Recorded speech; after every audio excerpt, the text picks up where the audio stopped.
وبرنامجكeenii taxanaha ahaa ee Sooyaal xalqadiisii saddexaad wuxuu ahaa mid ka mid ah odayaashii Quraysh xilligii jaahiliyada wuxuuna sharaf weyn ku dhex lahaa dadkii Carabta dhexdooda albaabkiisii lama xiri jirin dherigiisiina dabka lagama dejin jirin wuxuu quudin jiray dadka baahan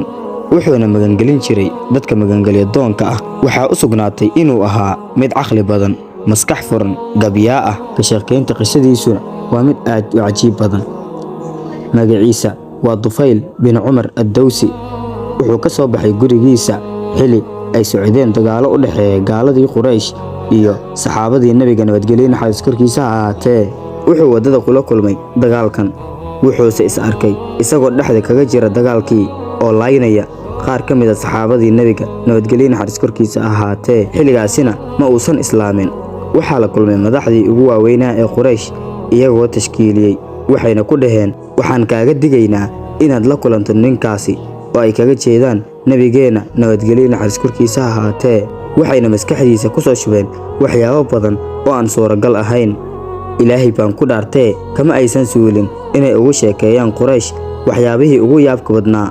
ilaa uu go'aansaday Dufayl inuusan bala kulmin xitaa uusan maqlin hadalkiisa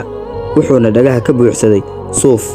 Dufayl waa uu soo baxay waxa uuna u soo baxay Kacbada si uu u soo barakeeyo sanamyadii meesha saarnaa laakiin waxa uu la kulmay nabigeena nabadgelyo naxariis korkiisa ahaatee isagoo quraan ku dhex akhrinaya Kacbada uu ka baxsan waayay inuu maqlo quraankaasi qayb ka mid ah ilaa uu ugu soo dhawaanayo si tartiib ah isagana uusan warba iska haynin ugu dambeyn nabiga sallallahu alayhi wasallam waa uu soo baxay waxa uuna soo aaday gurigiisa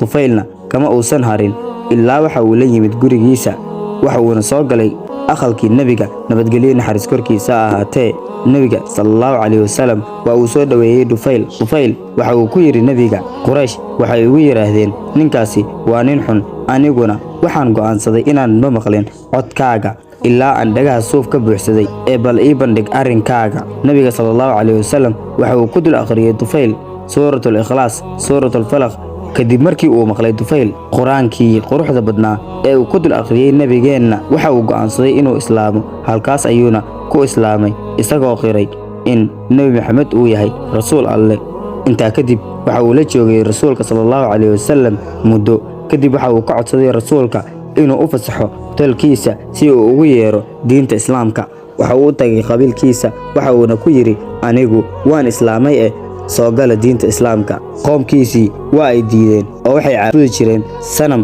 agyaala ceelkii loo yaqaanay Duusharri Dufayl waxa uu howshiisii ka bilaabay ceelkaas waxa uu burburiyay sanamkii ceelkaasi yaalay waxa uuna ku yiri waxaad ka cabsanayseen waxyaabahan dhagaxyada ah intaasi kadib waa ay islaameen dadkii Dufayl waxa uu galay dagaalo badan waxa uuna leeyay gaalo badan isagoo raadinaya inuu noqdo shahiid laakiin umaysan suuragelin oo mar waliba dagaalka isagoo dhaawac ku yaala ambase uu caafimaad qabo ayuu ka soo laaban jiray waxa uuna soo islaamiyay dad badan ilaa uu markii dambe helay shahaadadii uu dalbanayay uuna Ilaahay oofsaday